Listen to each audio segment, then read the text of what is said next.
Hello everyone, এখন ঘড়ির কাঁটাতে বাজে মোটামুটি 7টা। আর এই 7টা থেকেই তোমাদের সঙ্গে নিয়ে আজকে ভিডিওটা শুরু করলাম।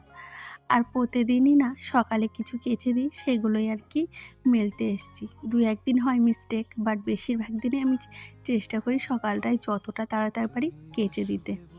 আর প্রতিদিন মনে হয় আমাদের সকাল হয় আর একটা যুদ্ধ শুরু হয়, তাই না? আগের থেকে আমরা প্ল্যান করে রাখি আজকে একের পর এক কী কাজ করব। প্ল্যান ছাড়া কিন্তু আমরা কিছুই করতে পারি না। আর এই প্ল্যানের চক্করে কোথায় যেন হারিয়ে ফেলি, তাই না নিজেকে?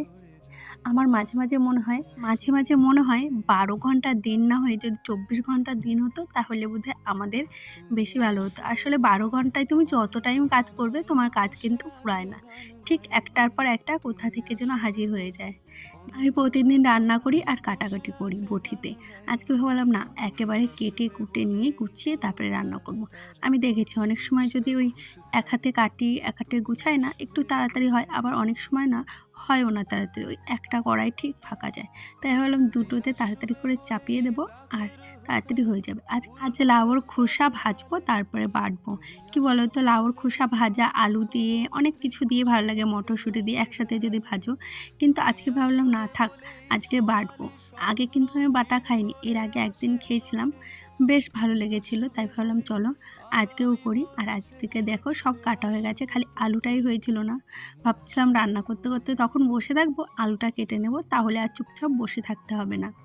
আর এইদিকে দেখো, ওইদিকে ধ্যান দিতে গিয়ে এইদিকে আমার কি হয়েছে, আলুটা কাটতে গিয়ে আজকে পুরো একদম পুড়িয়ে ফেললাম। মানে এত খারাপ লাগে না যদি তুমি কিছু আশা করে করো না। মানে আজকে ভেবেছিলামই আমি বাটা দিয়েই ভাত খাবো সকালে, যদিও খেয়েছিলাম, কিন্তু ওই যে পোড়া একটা গন্ধ কেমন যেন লাগছিল, তবুও ফেলা যায়নি, সবাই খেয়ে নিয়েছে আর কি। কি বলো তো, কোনো জিনিস যদি তুমি মন থেকে চাও না আর সেটা যদি খারাপ হয়ে যায় না, দেখবে মনটা ভীষণই খারাপ লাগে। আর এই যে আমার বাটা কমপ্লিট। আর আজকে রান্না করেছিলাম উচ্ছের ঝোল পাতলা করে, আর হলো টমেটো। আর তো তোমরাই জানোই কি রান্না করেছি। তারপরে এই যে আনিশাকে স্কুল থেকে আনতে গিয়েছিলাম, আবার এনে ওকে একটা মৌসুমী লেবু কেটে দিলাম। আর কিছু জামা ছিল সেগুলোই ভাঁজ করব। আর আজকে অনেকটা বেলা করেই আমার আবার বিছানা তোলা হয়েছে।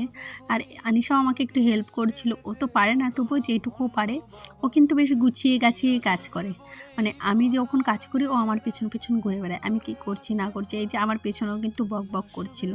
যাই হোক, ওকে স্নান করে দিয়েছি, এর মাঝখানে স্নান করে দিয়ে তারপরে এই যে ফলগুলো গুছানো হয়েছিল না সেগুলোই গুছিয়ে রাখলাম। আর আজকে এখন মোটামুটি ওই বাজে 1টা, আর ওকে হোমওয়ার্ক করাবো। তো আমি হোমওয়ার্ক করিয়েই ভেবেছি আজকে স্নান করবো ওই 2টো 2:30-এর দিকে। আর এর মাঝখানে আমি ভাবলাম একটু হেয়ার প্যাক লাগিয়ে নিই। আর এটা আমি কাল থেকেই ভেবেছি মাখবো, মানে কদিন থেকেই ভেবেছি, বাট টাইম আর হয়ে উঠছিল না। ভাবলাম ওকে যদি হোমওয়ার্ক করাতে বসি, ওর হোমওয়ার্ক করাতে করাতে এদিকে আমার মাথাটাও শুকিয়ে যাবে, এক কাজে 2 কাজ হয়ে যাবে। তো ওই যে আমার পাশে ছিল, ওর সাথে বকবক করছিলাম আর কি, ও কি ভুল করছে না করছে। আমি বললাম তুই জোরে জোরে পড়, আমি বলে দিচ্ছি তোর কি ঠিক হচ্ছে আর না হচ্ছে। তো সমস্ত কাজের মধ্যে এটা আমার আর একটা কাজ। এই যে ওর দিদি আবার ডাকলো, ও টুক করে চলে গেল ওর দিদির কাছে, মানে হোমওয়ার্ক করতে। যাই হোক, মাত্র স্নান করে এলাম আর ছাদের জামা কাপড় মেলতে গেছিলাম আবার কিছু, তো তার জন্যে এটা আর কি পরে আছি। যাই হোক, ভিডিওটা কেমন লাগলো অবশ্যই জানিও, আর ভিডিওটা ভালো লাগলে প্লিজ একটা লাইক কমেন্ট করে যেও। তো আজকে মতো টাটা, দেখা হবে আবার একটা নতুন ভিডিওতে। তো চলো।